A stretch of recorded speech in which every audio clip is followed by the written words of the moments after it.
6 ഹോട്ടലിലെ യൂണിഫോമായിട്ടാണ് ഞങ്ങൾ തുടങ്ങിയത്. സാവധാനം സ്കൂളുകൾ, കോളേജുകൾ, കമ്പനികൾ അങ്ങനെയുള്ള സ്ഥാപനങ്ങളിലെ വർക്കുകൾ കൂടി ഞങ്ങൾ ചെയ്യാൻ തുടങ്ങി. ഇപ്പോൾ ഞങ്ങൾ ഒട്ടുമിക്ക സ്ഥലങ്ങളിലും ഞങ്ങൾ യൂണിഫോംസ് സപ്ലൈ ചെയ്യുന്നുണ്ട്.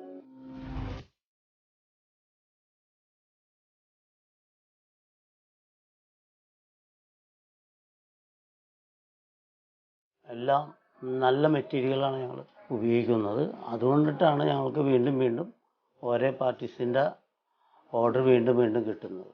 മെറ്റീരിയൽ ഞങ്ങൾ അധികം എടുക്കുന്നത് ഡയറക്റ്റ് മില്ലുകളിൽ നിന്നാണ്. അതിൽ മഫ്ത്ലാലുണ്ട്, ബോംബെ ഡൈയിങ് ഉണ്ട്, പിന്നെ ബിൽവാര ഷൂട്ടിംഗ്, സംഘം, പിന്നെ കുറേയൊക്കെ കോയമ്പത്തൂർ, ബോംബെ അങ്ങനെയുള്ള സ്ഥലങ്ങളിൽ നിന്നൊക്കെ ഞങ്ങൾ പർച്ചേസ് ചെയ്യുന്നുണ്ട്. പ്രസൻറ്റ് സിറ്റുവേഷനിൽ ഞങ്ങൾക്ക് കുഴപ്പമില്ല. കൊറോണ സമയത്തെല്ലാം ഞങ്ങൾ ഒരുപാട് ബുദ്ധിമുട്ടി, കുറേ വർക്കുകളില്ലാണ്ട് വന്നു. അതിനോടൊപ്പം ഞങ്ങളെല്ലാവരും കുറച്ച് പ്രതിസന്ധിയിലായിരുന്നു. പിന്നെ കൊറോണ കഴിഞ്ഞപ്പോഴേക്കും പിക്കപ്പ് ചെയ്തു. സ്റ്റാഫിൻ്റെയാണ് ശരിക്കും മെയിനായിട്ടുള്ള പ്രതിസന്ധി വരുന്നത്. ചില സമയങ്ങളിൽ നമുക്ക് ബുദ്ധിമുട്ട് തന്നെയാണത്. ചില സമയത്ത് നമുക്ക് ഈ ഒരു പ്രശ്നം കാരണം ഡെലിവറി സമയത്ത് കൊടുക്കാൻ പറ്റാത്ത അവസ്ഥകളൊക്കെ വന്നിട്ടുണ്ട്. ഒരു ഷർട്ട് തയ്ക്കണതിന് ഇത്ര മെറ്റീരിയൽ വേണം എന്നുള്ളത് നമ്മൾ കണക്ക് കൂട്ടി അതിൻ്റെ കോസ്റ്റ്, കട്ടിങ്ങിൻ്റെ മെറ്റീരിയൽ, അയണിങ്, സ്റ്റിച്ചിങ് കോസ്റ്റ് എല്ലാം കണക്ക് കൂട്ടിയിട്ടാണ് നമ്മൾ ഇതിൻ്റെ ടോട്ടൽ എമൗണ്ട് ഇടുന്നത്.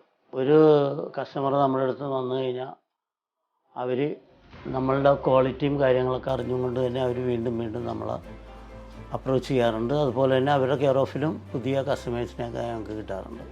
ഫാമിലിയിൽ നിന്ന് നല്ല സപ്പോർട്ടുണ്ട്. വൈഫുണ്ട്, മോളുണ്ട്. ഓഫീസ് വർക്കും കാര്യങ്ങളെല്ലാം മോള് ചെയ്യുന്നുണ്ട്. വൈഫും അതേമാതിരി തന്നെ കോപ്പറേറ്റീവായിട്ട് കാര്യങ്ങളെല്ലാം ചെയ്യുന്നുണ്ട്. ഈ മേഖലയിൽ വരുന്നവർ മെയിനായിട്ട് മനസ്സിലാക്കേണ്ടത് ഇതിനെപ്പറ്റി കുറച്ച് കാര്യങ്ങളൊക്കെ അവർ അറിഞ്ഞിരിക്കണം. വെറുതെ ഡയറക്റ്റ്ലി ആരെങ്കിലുമൊക്കെ പറഞ്ഞിട്ട് വന്ന് കയറി കഴിഞ്ഞെന്നാൽ മുന്നോട്ട് കൊണ്ടുപോകാൻ ബുദ്ധിമുട്ടായിരിക്കും. കുറച്ച് കാര്യങ്ങളൊക്കെ എങ്ങനെയെങ്കിലുമൊക്കെ അവർക്ക് അറിഞ്ഞിരിക്കണം. പിന്നെ ഇതിലേക്ക് ഫീൽഡിലേക്ക് വന്നു കഴിയുമ്പോൾ അവർക്ക് കുറേ കാര്യങ്ങളൊക്കെ മനസ്സിലാവും. അപ്പോഴേക്കും അവരും ഈ മേഖല ഡെവലപ്പ് ചെയ്ത് കൊണ്ടുവരാൻ പറ്റിയ വിധത്തിൽ അവർക്ക് കൊണ്ടുവരാൻ പറ്റും.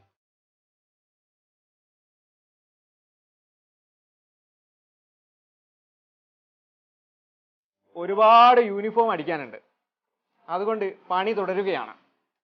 ക്യാമറ പേഴ്സൺ ടിബിൻ ജോസിനൊപ്പം നിയാം തട്ടാരി, മൈഫിൻ TV, കൊച്ചി.